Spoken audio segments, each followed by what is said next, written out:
I walked into the kitchen that Tuesday morning, my coffee mug still warm in my hands. Mark stood by the counter, scrolling through his phone with this smug little smirk plastered across his face.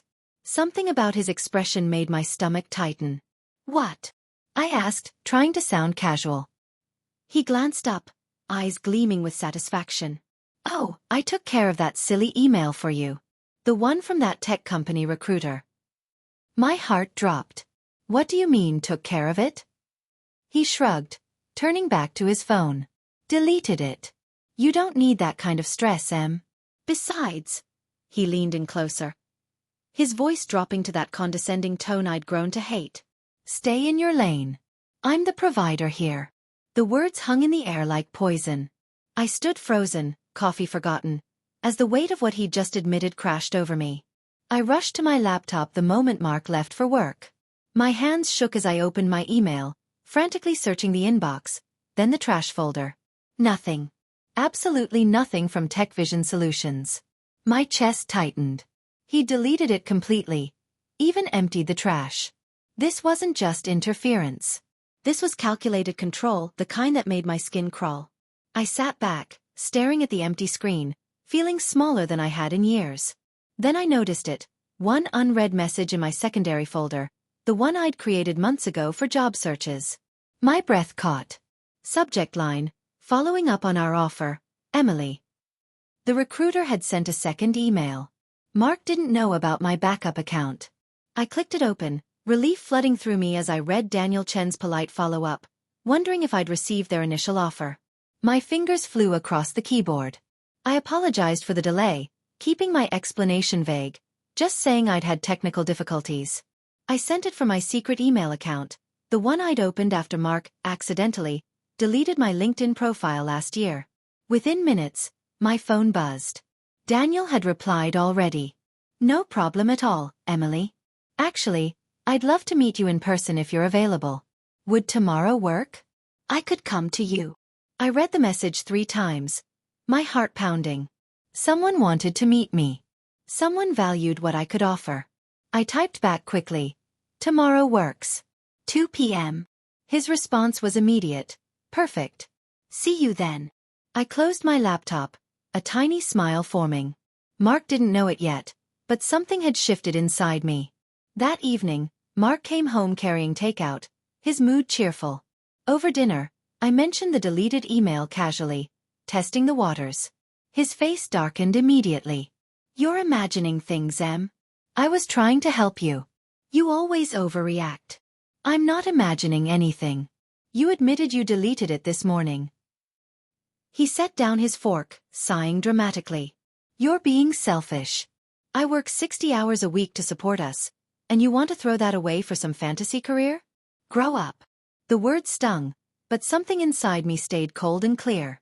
I excused myself to the bathroom, pulling out my phone. I hit record before returning to the table. "Tell me again why you deleted it," I said softly. His rant lasted 15 minutes. The next afternoon, I paced near the living room window, watching for Daniel's car. Mark had taken a half day, claiming he wanted to spend time together, but I knew better. He was monitoring me. At exactly 2 p.m., a sleek black sedan pulled up. A professional-looking man in his 40s stepped out, carrying a leather portfolio. Before I could move, Mark was already at the door, opening it with that fake smile he used for neighbors. "Can I help you?" Mark asked, blocking the doorway. Daniel extended his hand. "Daniel Chen, Tech Vision Solutions. I'm here to see Emily Carter." Mark's smile faltered. Daniel pulled a printout from his portfolio. "My original offer letter. We don't appreciate interference with our staff," Daniel said, his voice calm but steel-edged. Mark's face flushed red, but Daniel simply looked past him to me. "Emily, would you mind stepping outside for a chat? This concerns your employment." I grabbed my cardigan and walked out, feeling Mark's fury radiating behind me. Daniel led me to a small cafe 2 blocks away, where we sat in a corner booth. "I'll be direct," Daniel said, sliding the offer letter across the table. "We still want you. Actually, after reviewing your portfolio again, we're prepared to increase the offer by 15%. My hands trembled as I picked up the paper. The salary was more than Mark made. Daniel leaned forward. Emily, we may need legal statements about what happened. Email deletion, interference with employment opportunities. These things matter. We protect our people. I met his eyes, seeing genuine concern there. I returned home an hour later to find Mark pacing the living room like a caged animal. The moment I walked in, he exploded. How dare you embarrass me like that? Making me look like some controlling husband in front of that corporate snake. You deleted my job offer, Mark. How is that not controlling? I was protecting you. Protecting us. He threw his hands up. But no, you had to go behind my back. Make me the villain in your little victim story. I stood there, watching him unravel, and something clicked. This wasn't new behavior. This was just the mask finally slipping completely. Then it hit me, a memory I'd buried deep. My graduate school acceptance letter, 5 years ago. The one that never arrived. That night, while Mark slept, I crept into our home office. I'd kept an old folder in the back of the filing cabinet, stuff from before we married. I pulled it out carefully, spreading the contents across the desk. There it was, a printed email confirmation from Stanford's graduate program, dated 5 years ago. Congratulations on your acceptance. I'd found it months later, mixed in with Mark's work papers. He'd claimed it must have been misfiled. But now I saw it clearly. The torn edge where he'd tried to throw it away, the coffee stain from his desk. He'd hidden it deliberately. I kept digging. More documents surfaced, a job interview confirmation I'd never received, a professional development scholarship, a networking event invitation. All lost, or spam filtered. My hands shook with rage. I began documenting everything the next morning. Screenshots of Mark's deleted emails from my backup drives, the audio recording from dinner, the recovered graduate school letter, text messages where he discouraged my job applications. I organized it all into a digital folder. Dates, times, evidence. Then I scrolled through my contacts until I found Sarah Chen, my college roommate who'd become a family law attorney. Sarah? It's Emily. I need help. We talked for 2 hours. She listened without interrupting as I laid out 5 years of systematic sabotage. When I finished, her voice was firm. Emily, this is a pattern of coercive control. Document everything. And whatever you do, don't tell him you're gathering evidence. I promised I wouldn't. Then she said something that made my blood run cold. This kind of control often escalates. 3 days later, I officially accepted Daniel's offer via email. I signed the contract, set my start date for 2 weeks out, and said nothing to Mark. He noticed my improved mood and assumed I'd gotten over my little tantrum. The company sent me a laptop, a welcome package, and an employee handbook. I hid everything in my car trunk. Except the laptop arrived at the house while I was out. When I got home, Mark was in the garage. Sorry, babe, he said, not meeting my eyes. I accidentally knocked your new laptop off the counter. Screens completely shattered. He handed me the destroyed device, and I saw it immediately. The cracks radiated from the center, like someone had deliberately stomped on it. Accidents happen, I said quietly, taking it from him. I took the laptop to a repair shop downtown, a place Sarah had recommended. The technician, a woman named Rita, examined the damage carefully. This wasn't an accident, she said flatly. Someone deliberately destroyed this. Can you recover any data? She worked for an hour, connecting various cables and running software. Finally, she turned the screen toward me. Found something interesting in the backup logs. My breath caught. There, in the access history, were timestamps showing Mark had logged into my email account repeatedly over the past 2 years, using the laptop we shared, back before I got my own. I can document all of this, Rita said. You might need it. I forwarded everything to Sarah within minutes, hands shaking as I typed the email subject line, more evidence. The following Saturday, Mark insisted we attend a dinner party with his colleagues. I wore my best dress and smiled through the evening, phone recording in my purse. At the table, Mark's boss asked about his recent projects. Mark launched into a monologue, then pivoted. Of course, I'm the breadwinner, so I can focus on my career. Emily stays home. Someone has to hold down the fort, right?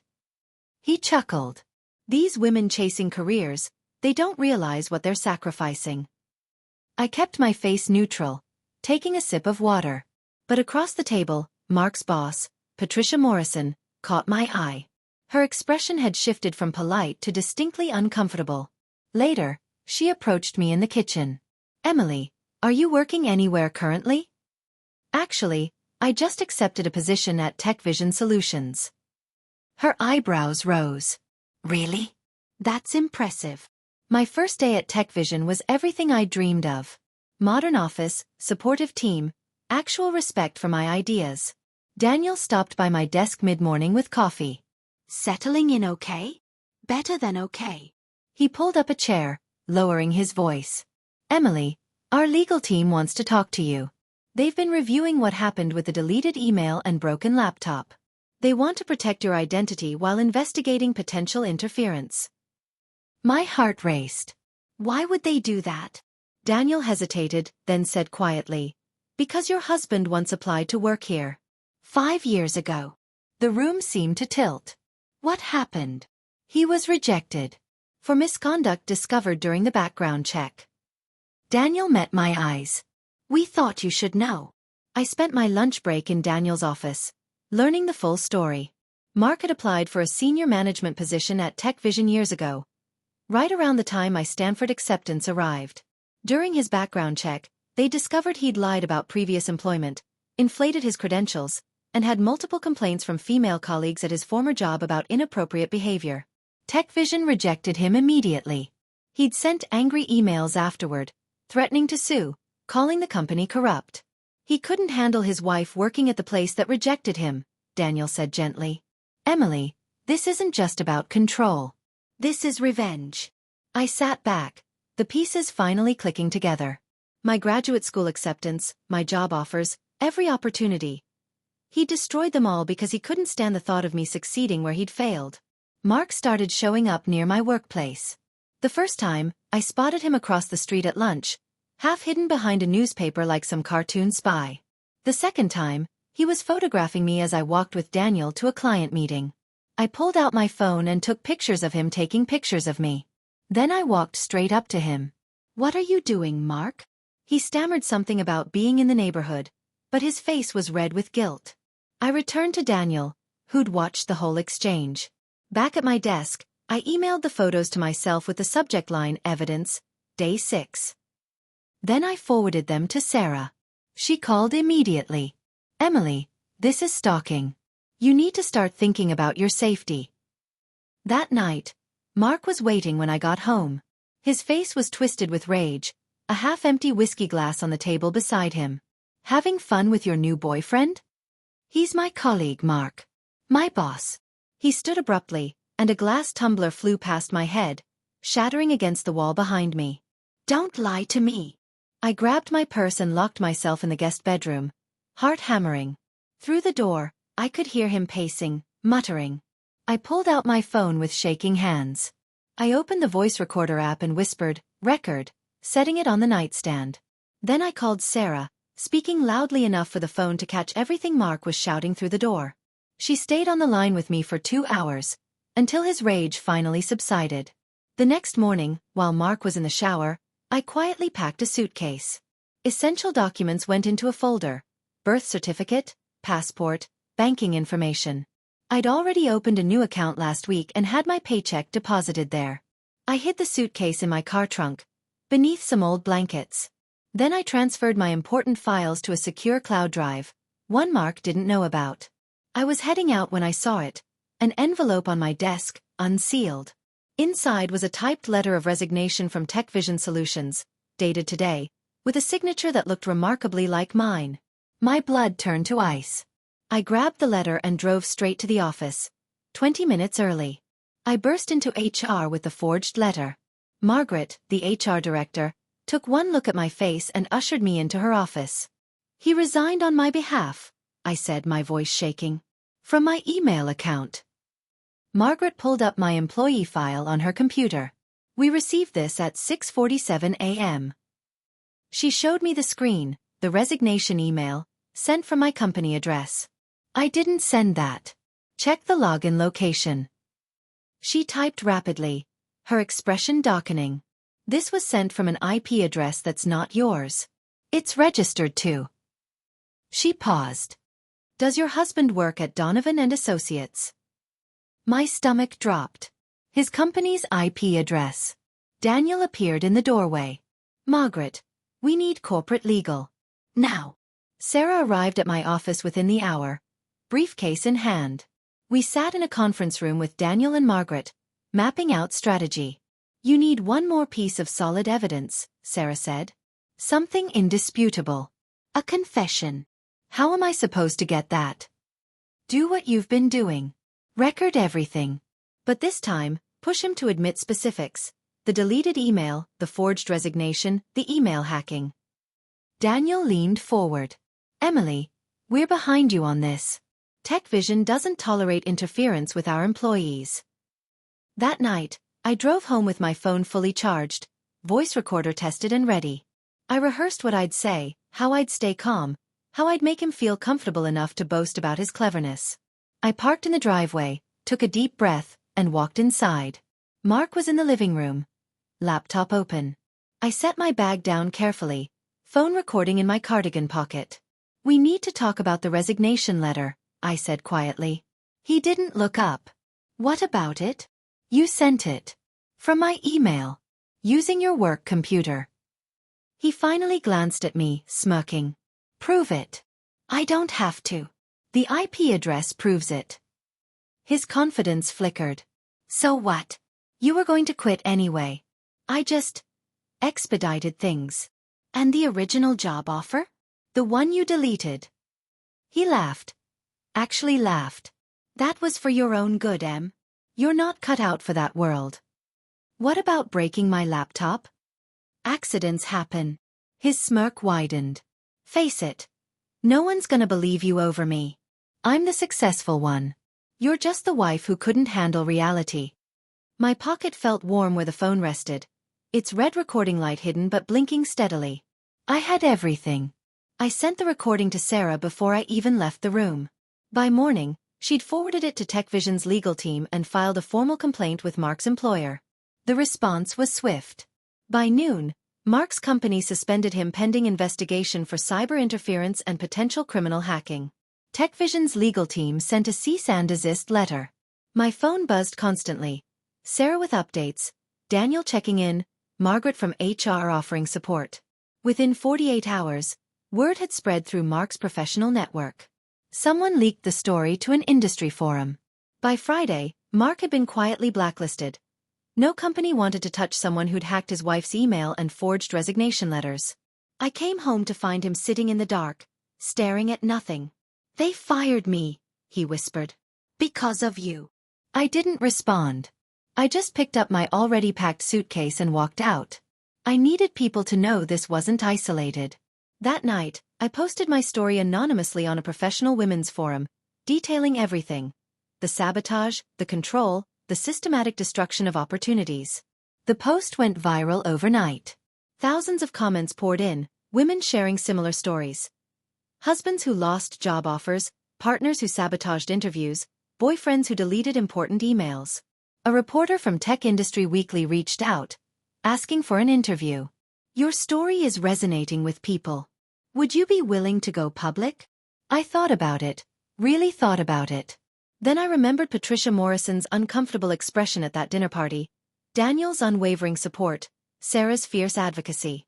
Yes, I said. I'll do it.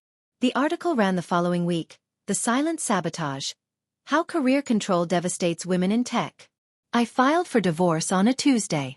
The papers were delivered to Mark at his parents' house, where he'd moved after losing his job. 2 days later, he showed up at TechVision's lobby, demanding to see me. Security called me down. I stayed behind the glass doors, watching as 2 guards escorted him firmly toward the exit. Emily, please, he shouted, struggling against their grip. We can fix this. Just come home. I shook my head, my voice calm. There's nothing to fix, Mark. It's over.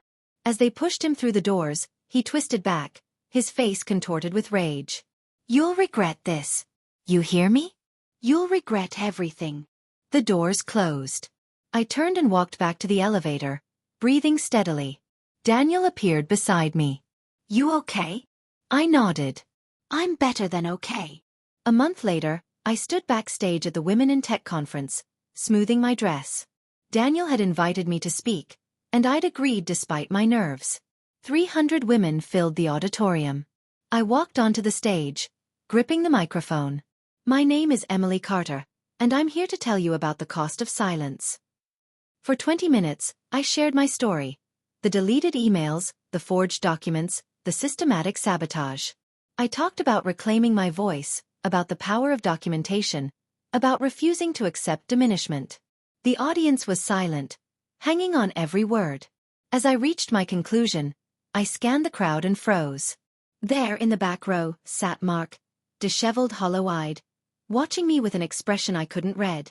I held his gaze as I spoke my final words. No one can delete your worth. Not your partner, not your boss, not anyone. Your value exists independent of anyone's approval. The auditorium erupted in applause. I left the stage feeling lighter than I had in years. Women approached me afterward, sharing their stories, thanking me for speaking up. Daniel waited near the exit, beaming with pride. You were incredible, he said. My phone buzzed. A message from Daniel's official TechVision account. Board meeting update. We'd like to discuss your promotion to Senior Solutions Architect. Congratulations, Emily. I read it twice, letting the words sink in. I'd gone from having my opportunities deleted to being promoted in less than 2 months. As I walked toward my car, I spotted Mark's figure disappearing into the parking lot, shoulders slumped, defeated. I felt a moment of something. Not quite pity, not quite satisfaction. Just closure. I climbed into my car, started the engine, and drove toward my new apartment. My phone buzzed again. Sarah, asking about dinner. I smiled. For the first time in 5 years, my lane was exactly where I wanted it to be. And no one could block my path anymore.